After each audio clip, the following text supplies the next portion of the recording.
le dimanche prochain, nous aurons encore un culte de sanctification.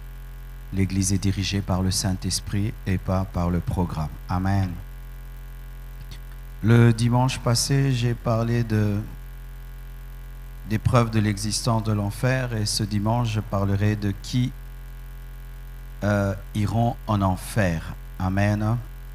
Nous sommes debout pour lire la parole de Dieu dans Matthieu 25, verset 41. Matthieu 25, verset 41. Vous y êtes? La Bible dit ensuite, il dira à ceux qui seront à sa gauche, retirez-vous de moi, maudits, allez dans le feu éternel qui a été préparé pour le diable et ses anges. Asseyez-vous, s'il vous plaît. Qui iront en enfer? Premièrement, la Bible nous parle du diable et de ses démons. La Bible dit ensuite, il dira à ceux qui seront à sa gauche. Voici la précision de la gauche. Dieu n'a pas de gauche et de droite, parce que Dieu n'est pas physique. Dieu est esprit. Lorsqu'on parle de la gauche de Dieu ou de sa droite, la droite symbolise l'approbation divine et la gauche symbolise la désapprobation divine. Lorsque Dieu parle de sa gauche, ce sont les personnes qui sont désapprouvées, qui ne sont pas dans sa volonté parfaite. C'est cela la gauche de Dieu. Et la Bible nous parle encore de ceux qui sont à sa gauche, ce sont les boucs. À sa droite, il y a les brebis. Les boucs sont des animaux rebelles. Lorsque tu veux tuer un bouc, il va crier, il va se débattre et si tu n'es pas fort, tu n'arriveras pas à le tuer. Différemment d'une brebis, elle est silencieuse devant ceux qui l'attendent et ceux qui veulent la tuer.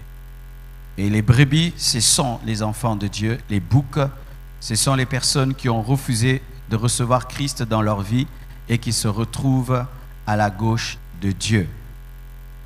Et là, la Bible nous présente Dieu qui parle aux hommes d'aller dans un endroit qui n'était pas préparé pour eux. On ne dit pas « Retirez-vous de moi, maudit, allez dans le feu éternel qui était préparé pour vous ». Mais on dit « Retirez-vous de moi, maudit, allez dans le feu éternel ». Le feu éternel, c'est l'enfer, qui a été préparé pour le diable et pour ses anges. Retenez le terme préparé, préparé, préparé, fait en avance, préparé pour le diable et ses anges.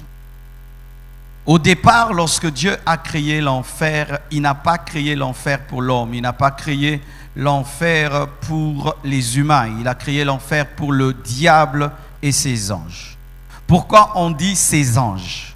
Est-ce que le diable a créé des anges? Le diable n'a pas créé des anges, il a volé, il a séduit un tiers des anges de Dieu qui sont devenus ses anges. Et désormais, ces anges sont devenus des démons. Le diable a été créé parfait. Il ne s'appelait pas le diable, il s'appelait Lucifer. Lorsqu'il a voulu prendre la place de Dieu, il a été précipité sur la terre, il est devenu Satan, il est devenu le diable, et les anges qui l'ont suivi sont devenus des démons. Pour eux, il n'y a pas de rédemption. Vous devez vraiment maîtriser ceci dans la doctrine biblique. Il n'y a pas de rédemption pour les anges. Lorsqu'un ange pêche, il n'y a pas de sauveur pour lui. C'est pourquoi depuis que Lucifer a péché, aucun sauveur ne s'est manifesté pour le salut des anges, pour le salut des démons, pour le salut de Lucifer. Et cela l'a rempli d'aigreur contre Dieu, parce que lorsqu'il a fait pécher l'homme, il pensait que l'homme allait subir le même sort que lui. Ça veut dire qu'il n'y aurait point de sauveur préparé pour l'homme, mais Dieu, lorsqu'il maudit l'homme, le diable est heureux, mais il entend une parole, il dit « La postérité de la femme t'écrasera la tête et toi tu lui mordras le talon. » Pendant qu'il maudissait l'homme, il bénissait et prophétisait la venue de Christ. Nous acclamons le Seigneur. Mais retenez ceci. Le diable sait que son jugement est inévitable. S'il y a quelqu'un qui connaît Dieu, c'est Satan. Faites très attention. Le diable maîtrise la Bible de Genèse à Apocalypse. Et il a lu ce verset.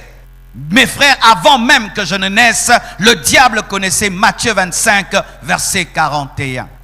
Ainsi, le diable ne se bat pas contre son aller en enfer. Satan ne se bat pas contre cela. Il sait même que s'il se bat contre cela, il finira en enfer. Il connaît la puissance de Dieu.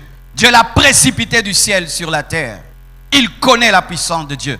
Preuve même, lorsque Jésus-Christ est allé en Gadara, les démons ont dit quoi? Es-tu venu nous tourmenter avant le temps? Ils n'ont pas refusé les tourments à la fin des temps, ils ont refusé les tourments avant le temps. Ça veut dire ceci, mes frères et sœurs. Le diable ne lutte pas contre sa descente en enfer, mais il travaille à ceci, à ne pas y aller seul. Le diable ne lutte pas à sa descente en enfer, car pour l'instant, le diable n'est pas en enfer. Il travaille sur cette terre et qu'est-ce qu'il fait? Il fait ceci, il dit à Dieu, comme moi tu ne m'as pas pardonné, comme moi tu m'as jeté et tu as dit que je finirai en enfer, j'irai avec ton image avec moi, j'irai avec ton image, cet homme que tu as créé à ton image, à ta ressemblance, cet homme que tu aimes, j'irai avec cet homme dans le feu. C'est ce qu'il fait. Il y a deux sortes de sidéens. Certains sidéens, lorsqu'ils découvrent qu'ils sont infectés, gardent leur vie, ne font plus le mal, ne pêchent plus, ne vivent plus dans l'impudicité et l'adultère, ils attendent calmement leur mort ou cherchent la guérison. Mais il y a d'autres qui sont méchants. Lorsqu'ils découvrent qu'ils ont été infectés sans le vouloir, ils décident de se venger en infectant des milliers de personnes. Satan est ce genre de sidéen. Il sait qu'il finira en enfer. Il le sait très bien. Sorcier, votre maître sait qu'il finira en enfer. Il ne vous dit pas la vérité. Magicien, occultiste, franc-maçon, illuminati. Il vous ment lorsqu'il fait des discours et vous allez dans ces réunions. Il vous dit nous allons gagner Dieu, nous allons gagner Jésus. Archi faux. Il sait qu'il finira en enfer et il travaille à vous y amener avec lui. Il le sait. Il le sait. Préparez. Deuxième catégorie d'esprits qui iront en enfer. Ceux qui n'auront pas leur nom inscrit dans le livre de vie au jugement dernier. Apocalypse 20, verset 15.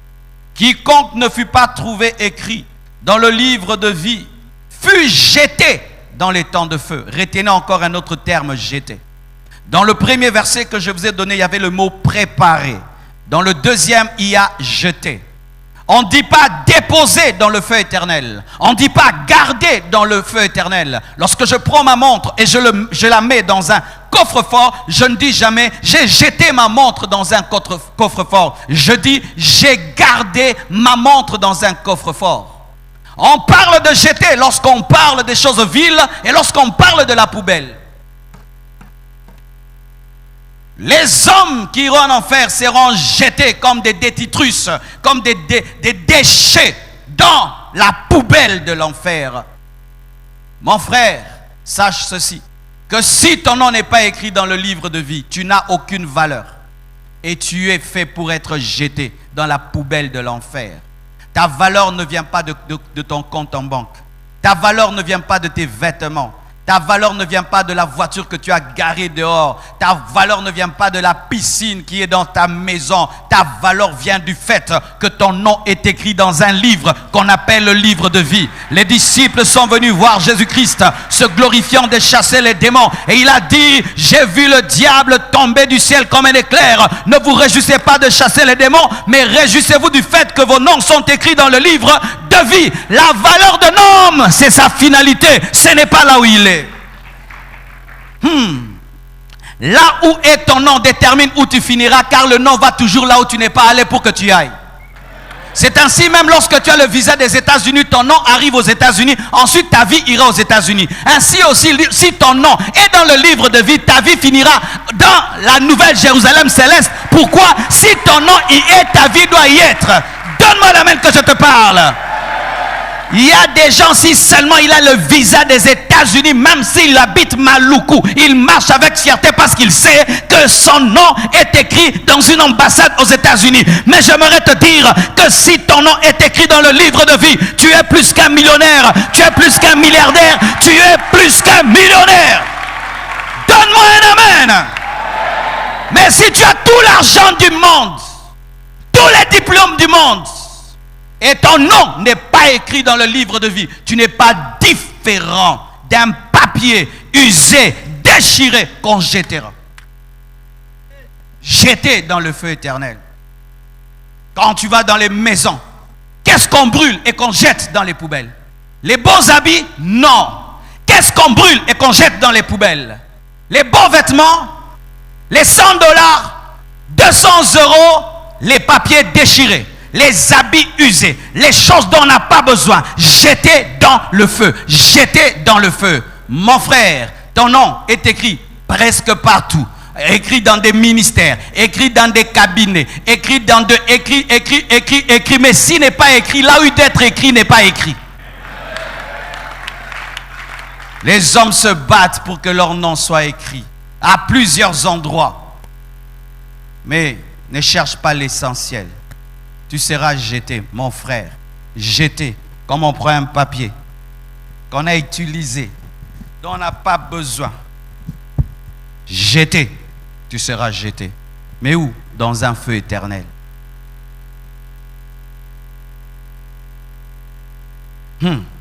Comment avoir son nom écrit dans le livre de vie? Tu dois avoir reçu la vie. Car ne peut être écrit dans le livre de vie que celui qui a la vie. Et qui a la vie? C'est Jésus-Christ de Nazareth. Si tu as Jésus-Christ qui est la vie, tu as la vie et ton nom est écrit dans les livres de ceux qui ont la vie. Oh, donne-moi l'amen. En soi, ce n'est pas seulement un livre, c'est le livre de ceux qui ont la vie.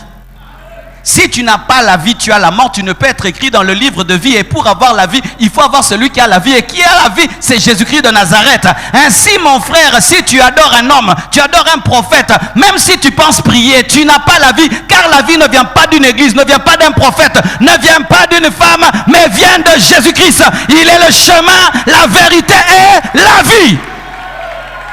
Donne-moi l'amen.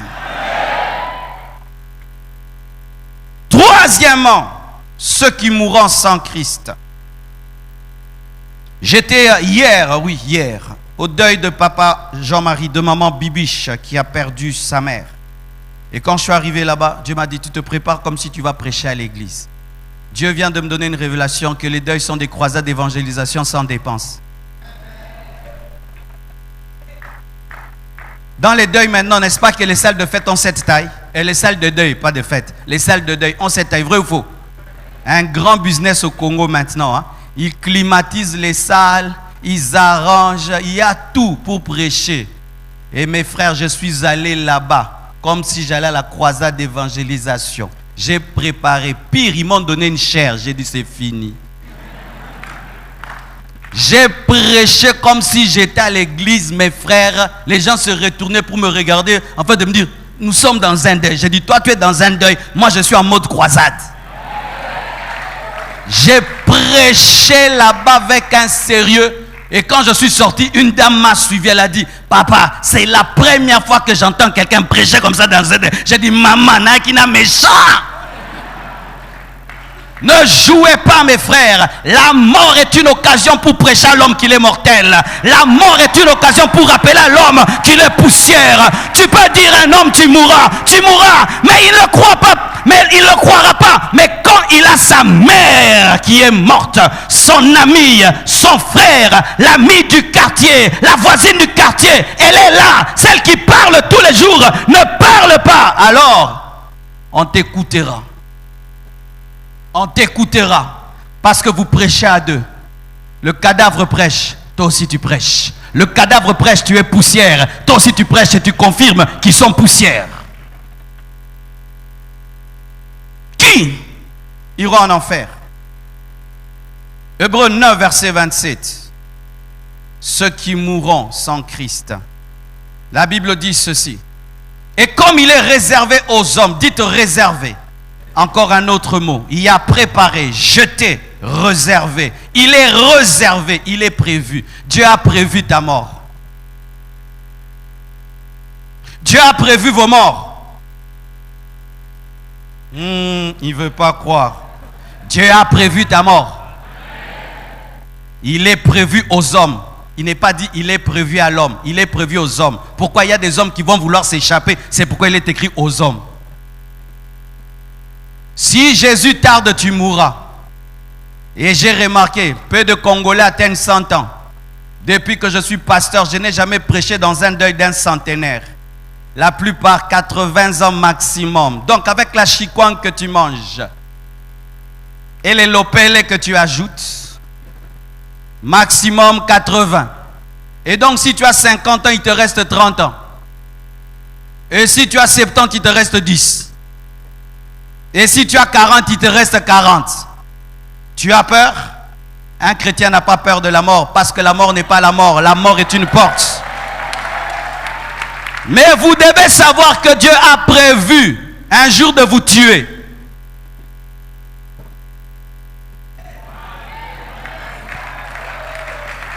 Qui tue l'homme? L'esprit de mort ou Dieu? Qui tue l'homme? L'esprit de mort ou Dieu? C'est Dieu qui a dit si tu manges tu mourras, ce n'est pas le diable. C'est Dieu qui a dit tu es poussière, tu retourneras la poussière. Mon frère, si c'est le jour de ta mort et tu pries, tu jeûnes, Dieu te tuera quand même. Parce que si Dieu ne tue pas les hommes, il y aura embouteillage. C'est de la sagesse divine. Donne-moi la main, je vais avancer. Imagine que nos arrière, personne n'était mort. Frère, espace Ngezawapi. Il a avantagé que tu rentres à la maison pour que tu sois remplacé sur la terre. Donne-moi la main. Il était avantagé même que Jésus meure et qu'il parte pour que tu prêches.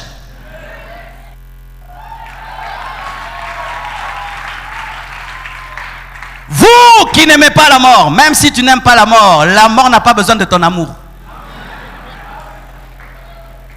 La mort s'invite toute seule. Elle surprend même les prophètes.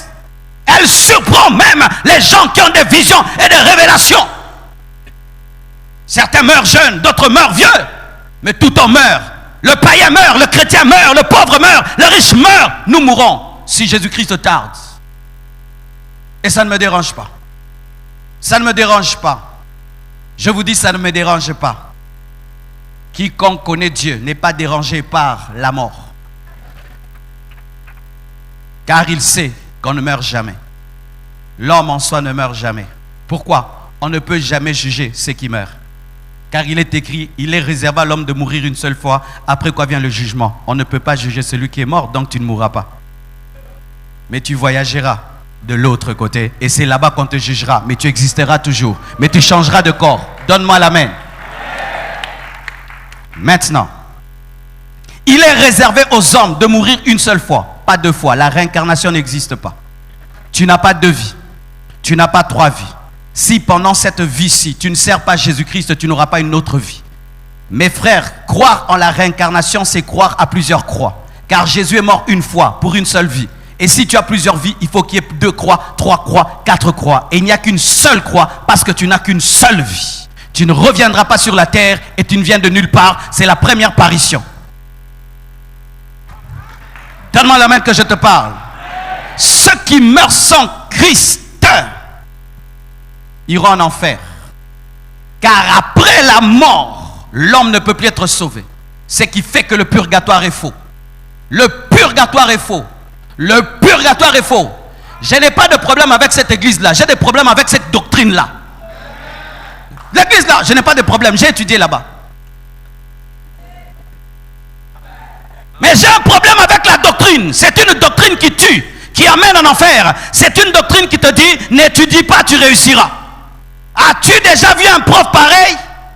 qui te dit n'étudie pas, tu auras 100%. Tu as déjà vu ça? Mais c'est ça la doctrine du purgatoire. N'étudie pas, tu réussiras. Même si tu meurs, tu peux être sauvé après ta mort. Nous allons prier pour toi, faire des messes de requiem. Archi faux, archi faux. Même si un mensonge est en latin, c'est toujours un mensonge. Domini douce, domini douce, tous, mais à latin. Après la mort, c'est le jugement. Ose mourir sans Jésus, tu verras ce qui va t'arriver. Tu verras, mon frère, tu verras. Ose mourir sans Jésus. Et attends qu'on prie pour toi. Comment, mon frère? Tu refuses de donner ta vie à Jésus-Christ, quelques gouttes d'eau sur ton cercueil vont te sauver. Non, ça c'est l'escroquerie quand même. Oh, mais non. Alors, tout le matin, je vais me laver avec l'eau bénite. Mais c'est quoi? Vous croyez de telles choses qu'un peu de parfum, un peu d'encens sur ton cercueil vont t'amener au ciel? Vous croyez ça? Vous croyez ça? Pendant ta vie, tu étais tout le temps dans les boîtes de nuit et puis tu meurs et puis tu vas au ciel parce que quoi? J'ai prié pour toi. La prière d'un homme de Dieu ne sauve pas. La prière d'un homme de Dieu ne sauve pas. La prière d'un homme de Dieu ne sauve pas. Je dis la prière d'un homme de Dieu ne sauve pas. Donne-moi la main, je vais parler. Et ce n'est pas l'homme de Dieu de dire où tu finiras. Je vais vous parler de l'hypocrisie dans les deuils. Dans les deuils, moi je commence à me fatiguer. Le dernier deuil, d'où je viens là, je suis parti avant. Je n'ai même pas attendu la levée du corps. Vous savez pourquoi? Parce que je commence à voir qu'on commence à s'amuser avec la mort au Congo. Vous dansez autour des cercueils, vous dansez, pleurez. Qu'est-ce que vous avez à danser autour des cercueils? Dans un deuil, on réfléchit, on s'assit, on ne danse pas. Ton ami vient de mourir, tu dois réfléchir. Et j'avais remarqué dans ce deuil-là, beaucoup avaient 60 et 70 ans. Donc bientôt, elles aussi vont partir. Mais elles dansent. Et tu vois, elles dansent vraiment, mais lemba.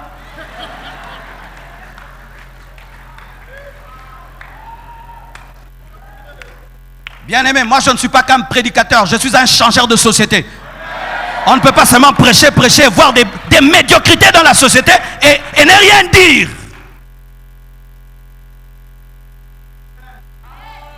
Alléluia. Mes frères et sœurs, sachez ceci, que tu le veuilles ou pas, que tu te caches dans un bunker ou pas, tu finiras par mourir. Il y a un musicien qui a tout fait pour éviter la mort. Il est resté jeune toute sa vie. Quand on était jeune, il était jeune. Quand on a vieilli, il est toujours jeune. Mais il a fini par mourir. Tu peux rester dans une maison pour fuir la mort. Tu peux mourir même par un incendie. Quoi que tu fasses, tu mourras. Et même si tu atteins 120 ans, tu finiras par mourir. Car même celui qui vit 120 ans, lorsqu'il arrive à la fin de sa vie, considère qu'il n'a pas assez vécu parce que l'homme a été fait pour être éternel. Alors que tu luttes pas, ça arrivera. Alors sois prêt. La solution face à la mort, c'est être prêt. C'est avoir Jésus et mourir en Christ. Être prêt. Ce n'est pas fuir la mort. Même si tu fuis, elle t'atteindra. Elle t'atteindra d'une manière ou d'une autre. Tu refuses de prendre un avion. Tu prends un bateau, elle t'atteint dans le bateau. Tu restes à la maison et puis quelque chose arrivera. Mais si tu es prêt, la mort ne sera pas la mort. Quatrièmement, plusieurs de ceux qui rateront l'enlèvement.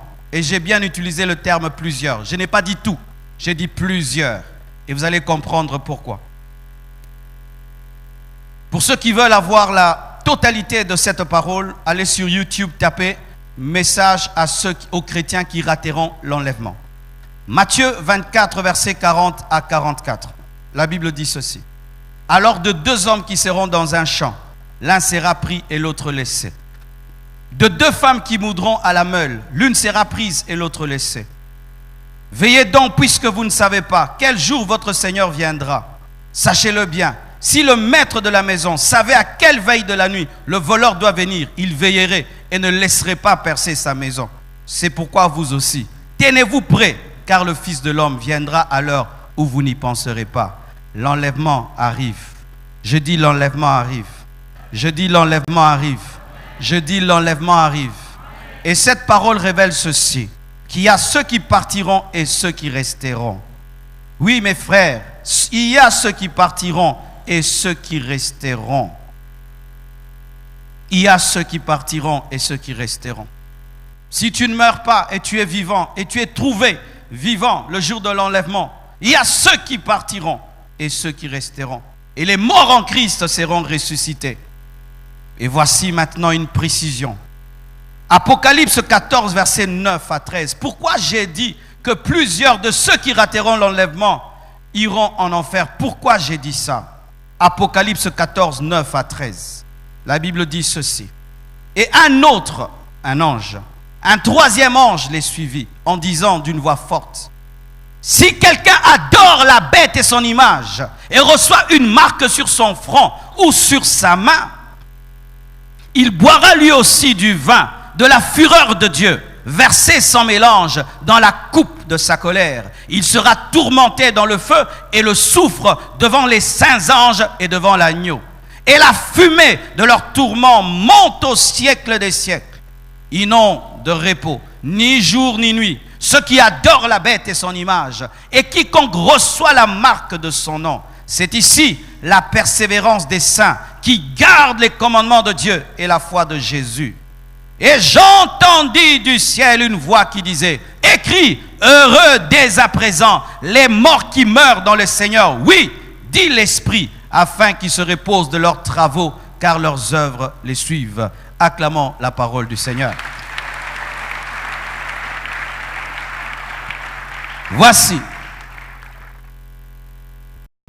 Cette période-ci précède l'enlèvement. Je le crois, mes frères, parce que lorsque je lis Matthieu 24, je vois que tous les signes des temps de la fin sont là. Et en cette période, la marque de la bête est déjà là. Mais des Illuminati qui ont déjà pris cette marque et se sont consacrés au diable, ont accepté de donner leur âme à Satan. Mais cette marque en cette période se prépare et est acceptée par certaines personnes, des grands satanistes, mais pour l'instant, cette marque se prépare par la technologie. J'ai suivi hier Économie sur France 24, Économie, technologie, quelque chose comme ça. Et on parle que l'homme bientôt va guérir les paralytiques.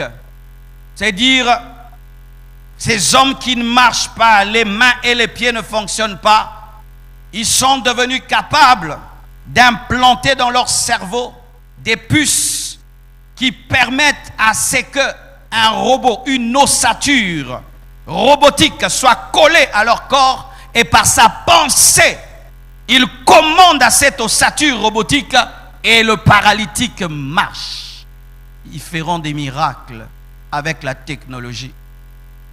Un même a dit, bientôt nous allons commencer à pirater les cerveaux des hommes comme on pirate un ordinateur. Ils disent même que pirater un cerveau est plus facile qu'un Mac. Ils seront capables bientôt de décider quel rêve ils vont avoir. Tu veux rêver un rêve que tu as aimé, on te le fait rêver à nouveau. Vous imaginez ça, mes frères?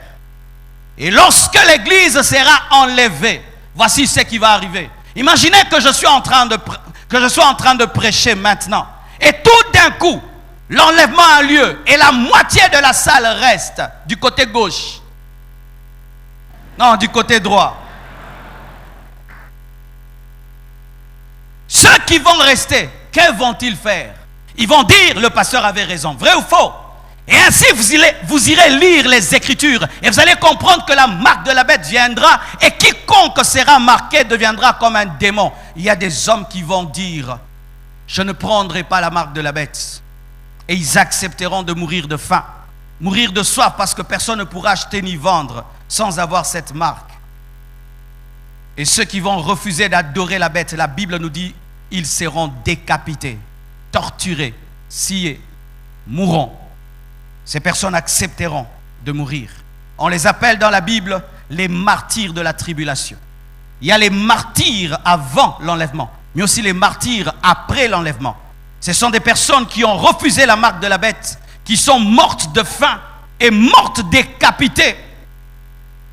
Mais est-ce que tu arrivera si tu ratais l'enlèvement. En ce temps-là, il n'y aura qu'un seul passeport, un passeport mondial. Il n'y aura qu'une seule nation, le monde. Il n'y aura qu'un seul président. Et si donc tu n'as pas ce passeport-là, tu n'existes pas. Est-ce que tu pourras vivre dans ce monde-là? Tu seras un clandestin. Tu mangeras comment? Tu vivras comment? Tu n'as pas un élevage derrière chez toi. Tu n'as pas des légumes derrière ta maison. Comment vas-tu vivre? Tu mourras de faim. Et en Europe, les chrétiens mourront de froid parce qu'on ne te fournira pas le chauffage parce que tu n'as pas la marque de la bête. Les chrétiens ne vont pas étudier. Ils ne vont pas faire le commerce. Que feras-tu? Tu dois attendre la mort. Attendre la mort. Mais il y a des gens qui vont accepter la mort. Et ces personnes seront récompensées. Certains, plusieurs, de ceux qui rateront l'enlèvement iront en enfer parce que plusieurs, face à la souffrance, décideront de régner leur foi. Face à la souffrance, insulteront Dieu et prendront la marque de la bête. Car sachez ceci, la marque de la bête sera présentée comme un avantage. Aujourd'hui en Chine, mes frères, il y a presque des caméras partout.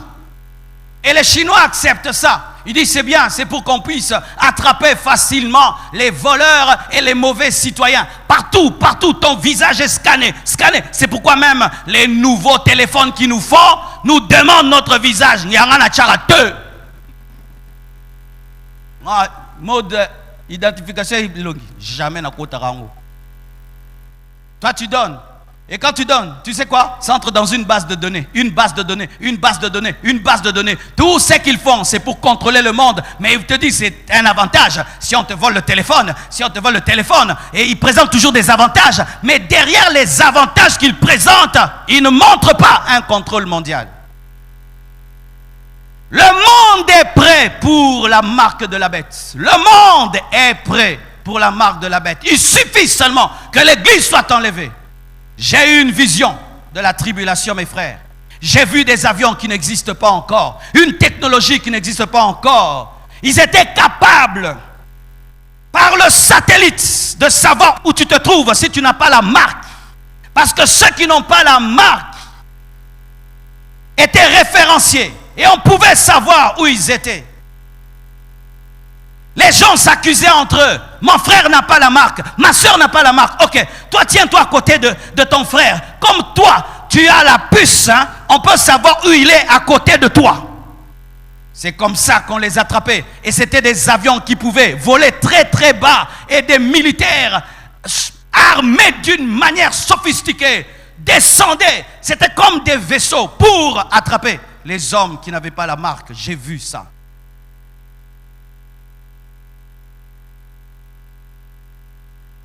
Mes frères et sœurs, alors que vous avez la grâce maintenant de donner vos vies à Jésus, mourrez en Christ et allez au paradis et vivez dans la sainteté. Et si l'enlèvement vient, vous êtes parmi ceux qui seront pris. Ne te dis pas, oh, je pourrais quand même supporter et accepter de mourir. Est-ce qu'on t'a déjà présenté une épée? Mourir par le fusil, c'est mieux que mourir par l'épée. Devant toi, on décapite quelqu'un et sa tête tourne devant toi et on te dit, viens, c'est ton tour. Vous riez, mais c'est ce qui risque de t'arriver, mon frère, si tu rates l'enlèvement. Cinquièmement, les rétrogrades. Matthieu 10, versets 32 à 33. Rétrograde, rétrograder. Rétrograder, c'est quand tu diminues ta vitesse, tu diminues ton amour, tu diminues ton zèle. Tu courais à 100 à l'heure, tu commences à courir à 50 à l'heure. Ce n'est pas que tu as arrêté de courir, mais tu ne cours plus à la même vitesse. Nous le faisons souvent lorsqu'on fait le sport. Lorsque tu es sur un tapis roulant, tu peux mettre 7. Et quand tu es sur 7, ton cœur bat vite, 150 pulsations par seconde et par minute et tout le reste, tout. Et puis tout d'un coup, tu décélères et tu es à 3. Et là, tu marches calmement. Tu n'as pas quitté le tapis, mais tu n'as plus la même vitesse. Et beaucoup n'ont pas quitté Jésus, mais ils n'ont plus la même vitesse. Vous avez rétrogradé, vous avez décéléré.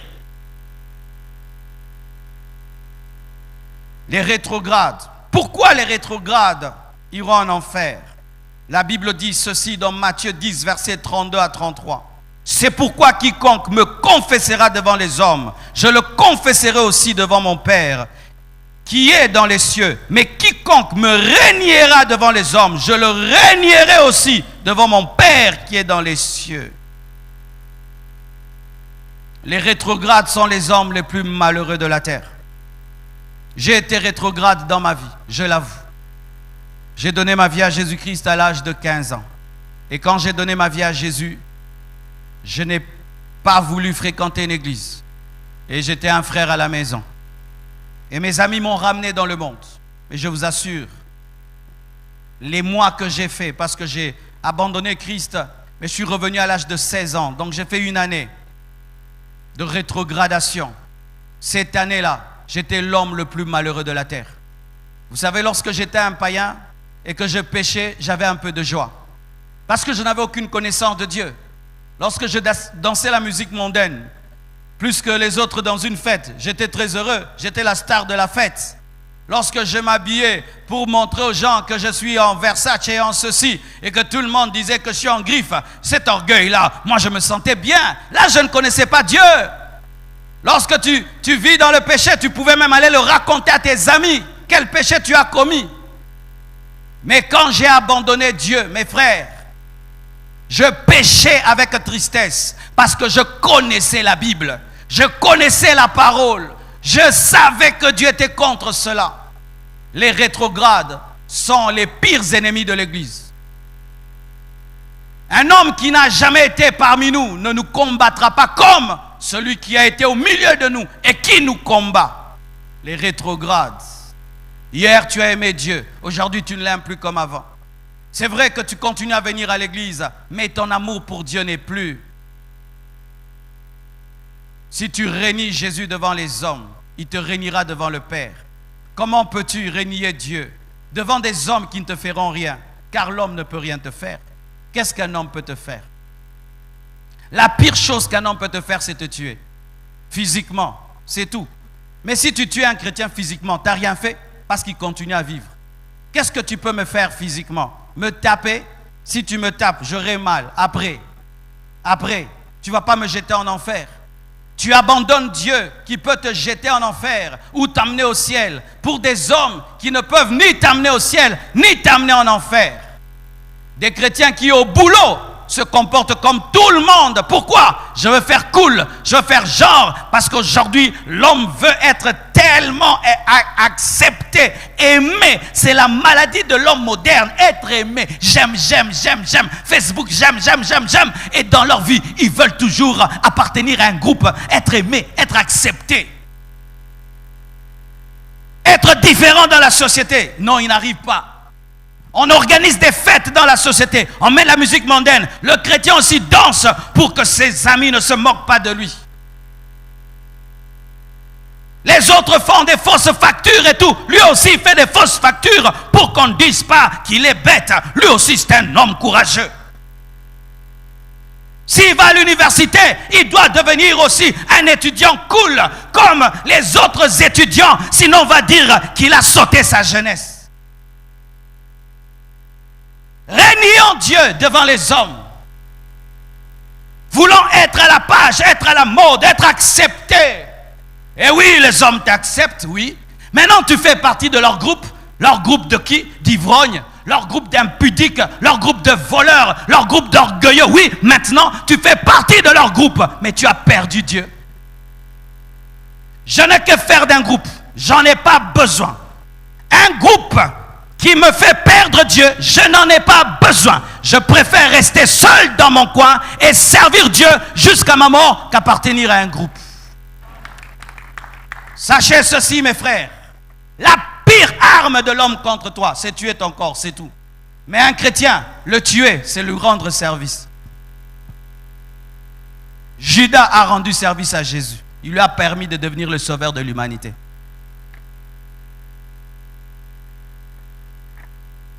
Donne-moi l'amen. Qui encore iront en enfer? Les chrétiens charnels. Les chrétiens charnels. Matthieu 22, versets 8 à 14, la Bible dit ceci. Alors il dit à ses serviteurs, les noces sont prêtes, mais les conviés n'en étaient pas dignes. Allez donc dans les carrefours et appelez aux noces tous ceux que vous trouverez, n'importe qui. L'amour de Dieu. Ses serviteurs allèrent dans les chemins, rassemblèrent tous ceux qu'ils trouvèrent, méchants et bons. Waouh! Et la salle des noces fut pleine de convives. Le roi entra pour voir ceux qui étaient à table, et il aperçut là un homme qui n'avait pas revêtu un habit de noces. Donc, les méchants et les bons avaient revêtu les habits de noces, étaient acceptés par le roi, pourvu qu'ils aient revêtu les habits des noces. Mais lui, il entre dans la fête, il garde ses vêtements. Il lui dit, mon ami, encore un terme rempli de galanterie. Comment es-tu entré ici sans avoir un habit de noces? Cet homme eut la bouche fermée. Alors le roi dit aux serviteurs, liez-lui les pieds et les mains et jetez-le dans les ténèbres au dehors, l'enfer, où il y aura des pleurs et des grincements des dents. Car il y a beaucoup d'appelés, mais peu d'élus. Que veut dire ceci? Les chrétiens charnels iront en enfer. Un chrétien charnel, il entre dans la fête, mais il n'a pas les habits de la fête. Il n'est pas comme les autres qui refusent d'entrer dans la fête. Lui, quand même, il entre dans la fête, mais il refuse les habits de la fête. C'est ça le chrétien charnel. Il entre en Christ, mais il refuse la vie de sainteté. Il vient à l'église, mais il va aussi dans les bars. Il est très concentré à l'église, très concentré aussi dans les péchés. Il triche avec concentration, il prie avec concentration. Il est très à l'aise avec les hommes de Dieu, très à l'aise avec les pécheurs. Il est dans les choses de Dieu, mais il refuse tout ce qui est dans certaines choses dans les choses de Dieu. Il aimerait un protocole à son goût. Qu'on le fasse entrer dans la fête, mais qu'il garde ses vêtements. Qu'il devienne chrétien, mais qu'il garde ses habitudes. Qu'il devienne chrétien, mais qu'il garde son ancienne vie. Qu'il devienne chrétien et qu'il bénéficie des avantages d'être chrétien, mais qu'il garde son ancienne vie. C'est ça un chrétien charnel. Aide-moi, mais ne me change pas. Bénis-moi, mais ne me change pas. Agis dans ma vie, mais ne me transforme pas. Sauve-moi, mais laisse-moi tel que je suis. C'est ça le chrétien charnel. Et la Bible dit, jetez-le où? Dehors, là où il y a le feu. Vous qui venez à l'église et revenez à l'église, c'est bien. Félicitations. Vous êtes entrés dans la fête. Mais quels vêtements avez-vous? Avez-vous pris les vêtements des noces? La justice par la foi en Jésus et une vie dans la sainteté? Avez-vous cela? Si vous ne l'avez pas, vous êtes des chrétiens charnels et vous serez jetés dans le feu. Septièmement, pour terminer, j'aimerais m'adresser à moi-même, les faux serviteurs de Dieu. Mes frères et sœurs, aujourd'hui tout le monde veut devenir pasteur et serviteur de Dieu. Ça fait cool, ça fait genre, ça fait classe, ça fait staff. Mais sachez, la Bible dit ceci, qu'il n'y ait pas beaucoup d'enseignants, car les enseignants seront jugés sévèrement. Quand tu fais ça aux hommes, il y a 3 doigts vers toi, et même un 4e, le gros là, vers toi.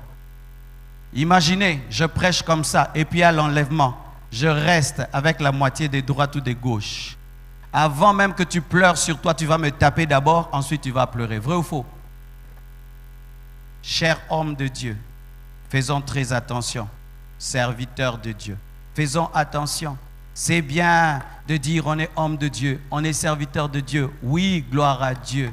Mais si nous ne pratiquons pas nous-mêmes ce que nous prêchons, nous irons en enfer. Et notre jugement sera pire que celui des fidèles, même pire que celui des païens. Je suis conscient, mes frères, avec la connaissance que j'ai de la Bible, si je finis en enfer, je serai jugé plus sévèrement que toi. Je le sais. Je le sais. C'est pourquoi je suis discipliné avec moi-même. C'est pourquoi je garde tous les jours, je veille sur moi. Je sais que c'est bien. Oh Marcelo, mais je sais que si Marcelo finit en enfer, il sera parmi ceux qui seront jugés sérieusement. Quand Dieu t'appelle, ne te réjouis pas. Pleure, pleure, pleure, parce que ton jugement sera plus grand. Moïse a parlé, a frappé le rocher. Au lieu de parler, Dieu lui a dit, tu n'entres pas. Mais le peuple d'Israël, il a commis plus de péchés. Dieu n'a pas dit, tu n'entres pas. Mais lui, une fois seulement. Tu es serviteur de Dieu, tu montes ici, vous montez ici, vous chantez la sainteté, vous modérez, vous prêchez, vous montez, vous parlez ici, vous êtes assis devant là-bas. Faites attention. Ce ne sont pas des trônes, ce sont des jugements. Ce ne sont pas des trônes. S'asseoir devant, ce ne sont pas des trônes. C'est dire que vous êtes les plus responsabilisés devant Dieu. Si vous pensez que ça fait classe, ça fait bien, vous n'avez rien compris. Lorsqu'une armée perd la bataille, qui est condamné? Le général d'armée. C'est le général, mais le général n'était pas à la guerre, mais on revient vers lui. C'est ta faute, c'est ta faute. C'est pourquoi un serviteur de Dieu ne blague pas, ne joue pas. Mon frère, ma soeur, une fois que Dieu t'appelle, deviens très sérieux avec lui. C'est une bénédiction, mais aussi un grand jugement. La Bible dit ceci. Dans Matthieu 7, versets 15 à 23, « Gardez-vous des faux prophètes. Ils viennent à vous en vêtements de brebis, mais au-dedans, ce sont des loups ravisseurs. Vous les reconnaîtrez à leurs fruits, pas à leur maison, pas à leur voiture, pas à leur compte en banque, pas au nombre d'abonnés sur Facebook et sur YouTube, mais vous les reconnaîtrez à leurs fruits. » Aujourd'hui, on dit qu'un homme de Dieu est grand en fonction du nombre d'abonnés sur YouTube et sur Facebook, comme si Facebook est le Saint-Esprit. Cueille-t-on des raisins sur des épines ou des figues sur des chardons? Tout bon arbre porte des bons fruits. Si tu es un bon arbre, prouve-le par tes fruits. Mais les mauvais arbres portent des mauvais fruits. Un bon arbre ne peut porter de mauvais fruits, ni un mauvais arbre porter des bons fruits. Tout arbre qui ne porte pas de bons fruits est coupé et jeté au feu. Jeté au feu. Pour dire quoi? Que les faux serviteurs de Dieu seront jetés en enfer. C'est donc à leurs fruits que vous les reconnaîtrez. Tu ne peux pas me dire que tu es un vrai serviteur de Dieu, tu es impudique. Tu ne peux pas me dire que tu es un vrai serviteur de Dieu, tu es cupide. Tu ne peux pas me dire que tu es un vrai serviteur de Dieu, tu es orgueilleux. Tu ne peux pas me dire que tu es un vrai serviteur de Dieu, tu vis dans le mensonge. Tu ne peux pas. Ceux qui me disent Seigneur, Seigneur, n'entreront pas tous dans le royaume des cieux, mais celui-là seul qui fait la volonté de mon Père qui est dans les cieux. Regardez ceci. Lorsqu'il s'agit de dire Seigneur, on est au pluriel. Mais quand il s'agit de faire la volonté de Dieu, on est au singulier. Celui-là seul qui fait la volonté, singulier. Ceux qui disent Seigneur, pluriel. C'est-à-dire quoi? Dire Seigneur, c'est facile. Faire la volonté de Dieu, c'est difficile. Seigneur, Seigneur. Même un païen, un sorcier peut dire ça. Les sorciers prient, disent aussi Seigneur. Les païens, les pécheurs, tout le monde dit Seigneur. On a dit Seigneur, on a chanté Seigneur, on a dansé Seigneur. Mais pour pratiquer la parole, on dit celui.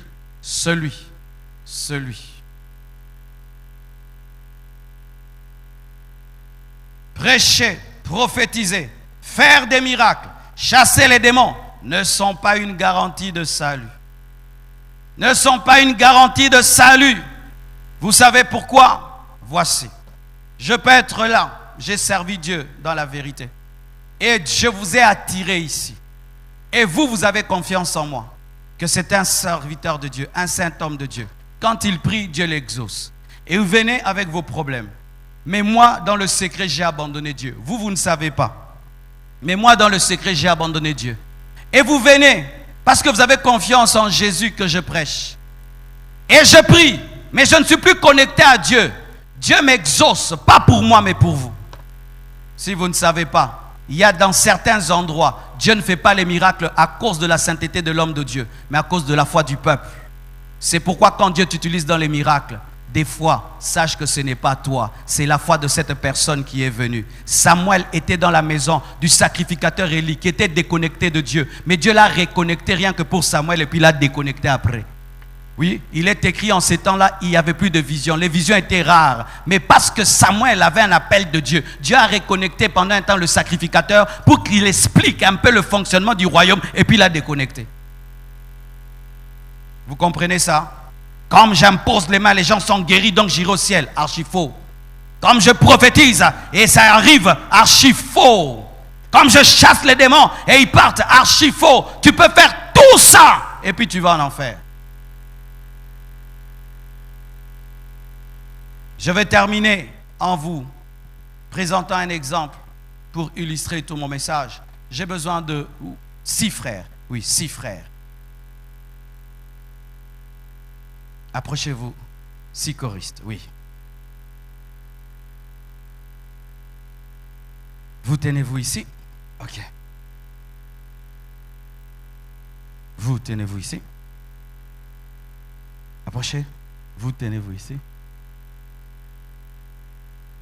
Approchez. Vous tenez-vous ici. L'un face à l'autre, vous deux, l'un face à l'autre. Vous aussi l'un face à l'autre. Et voici. Vous, approchez, tenez ça et tenez ça. Ok. C'est pas ça. Toi, tu es le diable, lui, il est l'homme, moi, je suis Jésus. Mais c'est pas vrai. Tu n'es pas le diable, je ne suis pas Jésus, c'est l'exemple. Amen, hein? N'ayez pas peur. Lui, c'est un pécheur. La corbeille, c'est un péché. Et le carton est un péché. Et le diable le tient par son péché. Ok? Vous êtes des portes du ciel. Tenez-vous comme ça. Et moi, je suis Jésus. Lui, c'est un pécheur. Il est lié par le diable, par le péché. Le diable le tient par le péché. Le diable le domine par le péché. Et il ne sait pas qu'il y a un sauveur qui est mort et qui a donné sa vie. Comment vais-je faire pour le sauver? Je vais prêcher l'évangile. Je vais lui parler. Frère, Jésus est mort pour toi. Frère, Jésus t'aime. Seigneur Jésus touche son cœur, agit dans sa vie. Et un jour, il est touché et il me donne l'attention. Frère, ah, yo diable a gentil boutique.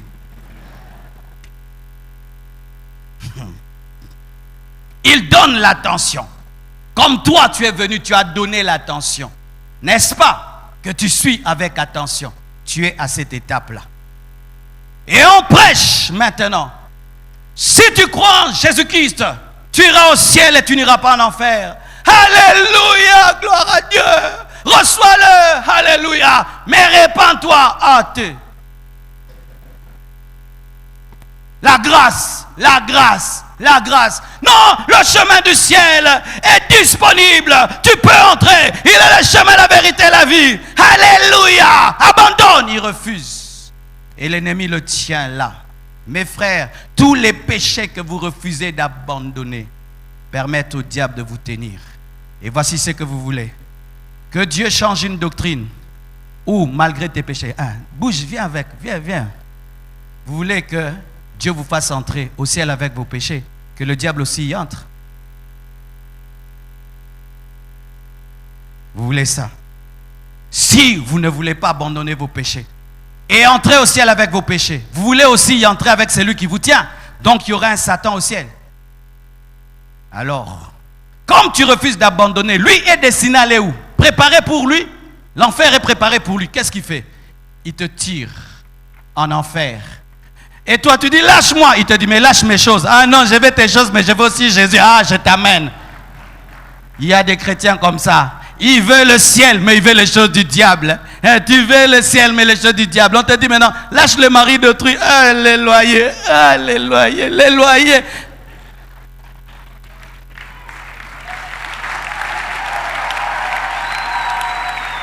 Tu iras en enfer rien que pour un loyer. Tu peux travailler et payer ce loyer. Maman, tu peux travailler et payer ce loyer. Je dis, maman, tu peux travailler et payer ce loyer.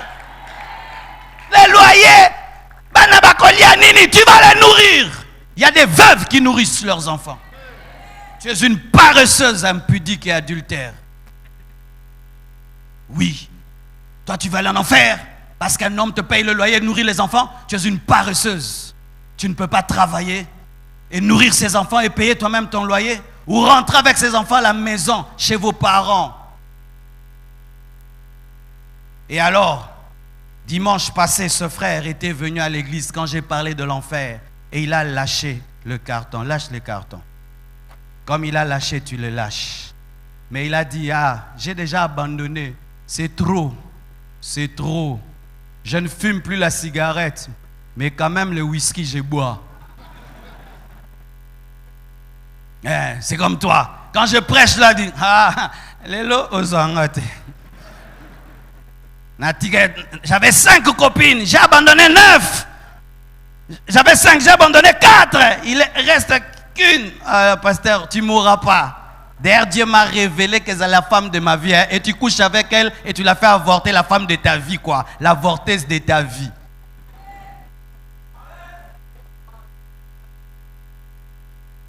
On prêche, il donne des raisons. Et il veut aussi aller au ciel. Il dit, j'ai abandonné. Et qu'est-ce qui se passe? Tu veux aussi que le diable entre? Il n'entrera pas. C'est lui qui va t'amener en enfer. Et qu'est-ce qui se passe? Aujourd'hui, on prêche quand même. Tu décides. Et tu lâches. Lâche. Et il te lâche. Et Jésus devient ton sauveur, qui te guide et qui te dirige et qui t'amène vers le chemin du paradis. Agenouillez-vous. Tenez-vous les mains. Mais le problème pour toi, tu penses que la porte du ciel, elle est comme ça. Non, elle n'est pas comme ça. Elle est comme ça. Frère, tu as bien allé, cas. Jésus est mort pour te sauver. Il s'est humilié. Lui qui est Dieu, il est devenu homme. Il est le modèle d'humilité. Alors, frère, yo qui t'es tellement frère. Quand on arrive ici, frère, humilie-toi. Moi, jamais. Ça, c'est quoi? Vous commencez à jouer avec les gens maintenant. Maintenant, je suis devenu un pasteur de 10 000 membres. Archibishop, archi. Moi, j'ai l'onction. Moi, j'ai ceci, j'ai cela. Je suis riche, je suis béni. Moi, je ne peux pas m'humilier comme ça. Dans votre église, on commence à faire laver aux gens des toilettes. Dans votre église, on commence à jouer avec les gens. Vous connaissez mon niveau?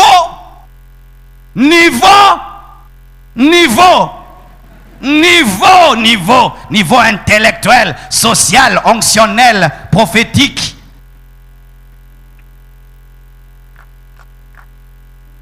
Et là, vous voyez un Jésus humble, un chrétien orgueilleux. Vous voyez des chrétiens qui ne ressemblent à rien à Jésus. Tu le regardes, tu cherches Jésus, on lui dit pas. Il ne veut pas passer par le chemin étroit. Car la Bible ne dit pas que le chemin qui mène au ciel est large. Non, il est étroit. Et il a quelle forme? La forme de la croix. La porte qui mène au ciel a la forme d'une croix. Ça n'a pas la forme d'une grille. Et beaucoup n'y arrivent pas. Il veut être chrétien, mais il ne veut pas ressembler au maître. Il veut être chrétien, il ne veut pas parler comme le maître. Il veut être chrétien, il ne veut pas être comme Jésus. Jésus s'humilie, lui ne s'humilie pas. Jésus sert, lui ne peut pas servir. Il faut qu'on le serve. Mais on prêche, on le forme un jour. Malgré que Moulaïnaï, il s'humilie. Et il passe. Frère, au Koufi, est-ce qu'au Koufi, Mes frères, c'est d'ailleurs une expérience. Une expérience. Mes frères et sœurs, voici en soi la vérité. Pour aller au ciel, il faut être comme Jésus. Parce que c'est Jésus qui est la tête qui est déjà au ciel. Là où il est passé, tu passes. Si la tête est passée, le corps peut passer. Si l'aiguille est passée, le fil peut passer. Tant que tu es connecté à l'aiguille, tu passeras même si c'est un jean. Même si c'est un habit en cuir, tu passeras. Là où l'aiguille est passée, le fil passera. Même si c'est un habit en cuir, même si le ciel est impossible, si Jésus est entré, tu entreras. Connecte-toi seulement à lui, tu entreras. Pendant que je parle, sachez ceci, qu'il y a quelqu'un, un homme au ciel. Il y a un homme déjà au ciel qui est en train de tester le ciel, la climatisation céleste, afin de savoir si ses frères vont la supporter. Mais oui. Parce que quand tu fais le ciel pour les hommes, il faut qu'un homme teste le ciel. Parce que si tu fais une voiture pour les hommes, il faut qu'un homme teste la voiture. Et il y a un homme qui teste le ciel pour toi, voir si tu pourras. Et ça fait 2000 ans qu'il est en train de tester. Jésus-Christ, oh, homme. La Bible dit Jésus-Christ, oh, homme. Si Jésus se plaît au ciel, tu te plairas. Si Jésus est au ciel, tu pourras y aller. Si ton maître est, tu iras. C'est pourquoi, mes frères, le chemin vers le ciel, c'est celui qui est mort pour ce chemin-là. Lui-même, Jésus-Christ. N'ayez pas de christianisme d'église, ayez le christianisme de Christ. Que Dieu vous bénisse.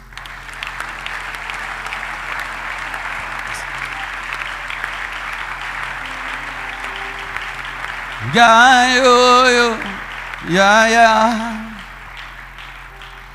na pusani.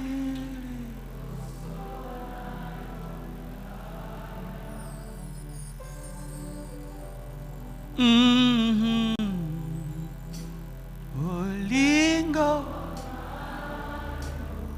eleki.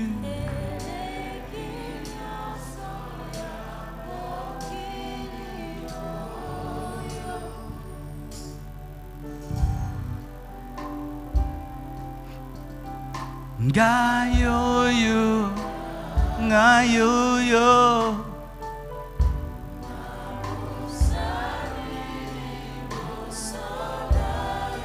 Ya ya, ya ya, olingo na yo. Olingo na yo. Eleki. Eleki nyonso ya mokili oyo. Dieu t'a parlé ce matin. Même pour vous qui êtes dans la salle polyvalente, vous n'êtes pas dans une autre église, c'est toujours à l'église. Vous n'êtes pas des spectateurs devant un écran. Vous êtes là pour rendre culte à Dieu et pour que vos vies changent. D'une manière ou d'une autre, le Saint-Esprit t'a parlé. Partout où tu es, vous êtes. Je vous prie de vous avancer et nous allons prier ensemble. Ne soyez pas comme des auditeurs oublieux qui plongent leur regard dans le miroir de la parole et qui ne corrigent pas leur marche. Si tu n'as jamais donné ta vie à Jésus-Christ, fais-le ce matin. Et si tu l'as déjà fait, mais tu es charnel, et il y a des choses qui résistent dans ta vie, humilie-toi devant la parole, je te prie. Jésus-Christ t'aime. Jésus-Christ t'aime. Jésus-Christ t'aime. Jésus-Christ t'aime.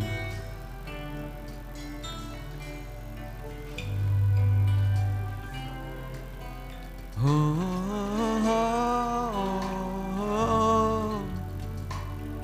Oh, oh, oh, oh,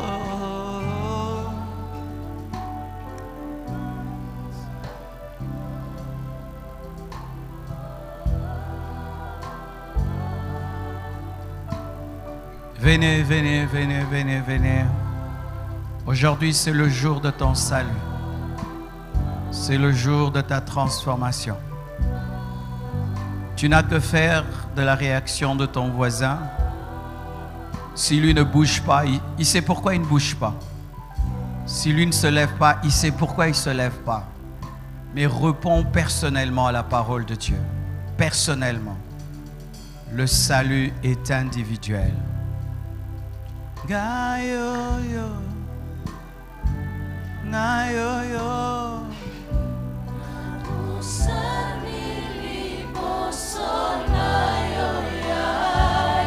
Gaïo-yo.